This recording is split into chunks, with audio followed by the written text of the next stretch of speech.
ককটিশালনি দিবড় আসাম আগরতলা লাহার কতর বুবাগ্রা ঘরনি কামিনী কুমার সিংহ স্মৃতি রংনক বস্তাঙ্গ লামতै হিमै তংনাই লুকুরকনো সাকলাইয়াवैनो जोंफ्रां बेदेकनि आदंरक लामा गानानि बुफां बेदेक तानानि चेंखा आजरावनो लामातै स्कुटि मथरै थांनाय देबाशिस देबनाथनि साकाओ आचुमचा बुफां बेदेक तानजाक साकाओ कलायफैक्या यागुलो साक देरमाबाय लगे लगेनो बनो आमचाइनि साकाम नगद तलां थांजाका जोंफ्रां बेदेकनि जाय गरै माबानो अमाहाय पातमुं पातिका हनै ककशिल जाजाका তো দোকানটা আমি ক্লোজ করে ভাবলাম কামিনী কুমার স্কুলটা একটু ক্রস করাতে তারা গাছ কাটতেছে রাস্তায়, বাট রাস্তার মধ্যে কোনো লোক নাই।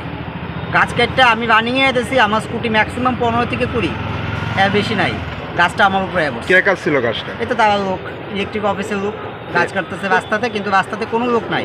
আজকে আমার জায়গাতে অন্য ভিকেলসে বা রিক্সাতে বা অটোতে বা টমটমে এনি কাইন্ড অফ প্যাসেঞ্জার হইতে পারতো, বাচ্চা হইতে পারতো, মা হইতে পারতো, বোন হইতে পারতো, যে কোনো কেউ, বাট তাদের কন্ডিশন আরও সিরিয়াস হইতো।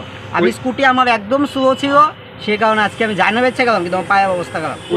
ওই সময়তে মানে কতজন বিদ্যুৎ কর্মী আসছিল ঘটনা? অনেকজন লোক ছিল তাদের ওই দিকে, গাছ কাটে জায়গাতে গাছের ঘোরাতে আছে, রাস্তাতে লোক নাই। যেহেতু গাছটা কাটা হইতেছে, রাস্তা বন্ধ করা হয়েছিল কি? কিছু নাই, ওপেন রোড, আসামাগতলা রোড, জাতীয় সড়ক। কোন জায়গাতে হয়েছে ঘটনাটা? কামিনী কুমার স্কুলের পাশে। কি নাম তোমার? আমার নাম দেবাশিস দেবনাথ। কি করো? আমার মেডিসিনের স্টোর। বাড়ি কোনখানে?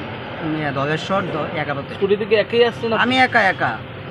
আমার বন্ধু বান্ধব এখানে আশেপাশে যে দোকানদার আছে তারা দেখছে। আমি বললাম যে আপনারা এটা কী করবেন, আপনারা গাছ কাটতেছেন, রাস্তাতে তো একজন থাকা দরকার না, সিগন্যাল দেওয়া দরকার যে গাছটা এই মুভমেন্টে পড়তে পারে, কাটতেছি। তারা কেউ ভাবছে না যে রাস্তাতে গাছটা পড়বো। তারা গাফলতির কারণে কিরকম অবস্থা আসছে? হ্যাঁ, তারা গাফলতির কারণে কি আজকে এরকম অবস্থা? অবভিয়াসলি